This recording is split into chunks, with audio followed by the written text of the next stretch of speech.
भवंतं दृष्ट्वा जनस्य चक्षुः, आपको देखकर मनुष्य की आँख अन्यत्र तोषम न उपयाति, कहीं अन्य संतोष को प्राप्त नहीं होती, अर्थात प्रसन्न नहीं होती।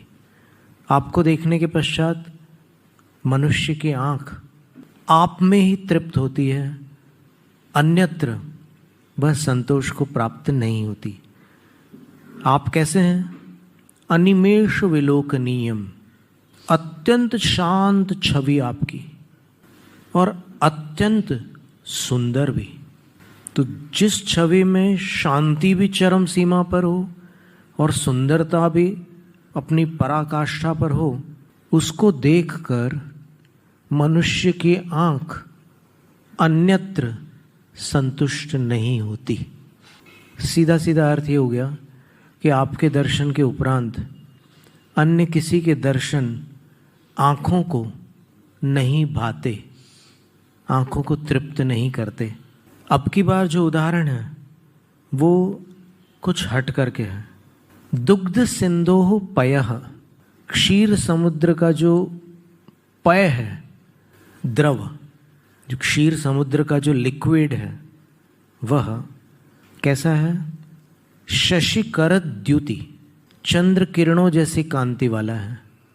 तो ऐसे श्वेत वर्ण के क्षीर समुद्र के जल को पीत्वा, पी करके, जल निधे क्षारम जलम, अपना जो समुद्र है जल निधि, वहाँ का पानी कैसा है? खारा है। तो जल निधि के अर्थात इस समुद्र के, लवण समुद्र के, इसका नाम ही लवण समुद्र है। लवण का अर्थ नमक होता है।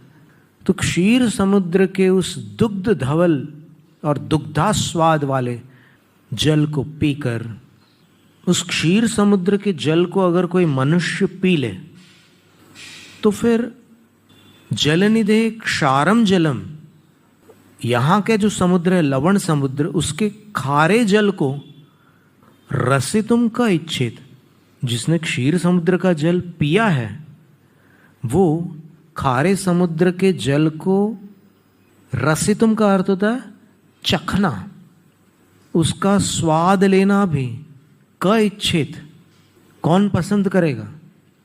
अर्थात कोई नहीं। इसी प्रकार जिसने जिनेंद्र भगवान के दर्शन का रसपान किया है अपनी आँखों से, जिसने जिनेंद्र भगवान के दर्शन प्राप्त किए हैं, वह अन्य उसकी आँख कहीं अन्यत्र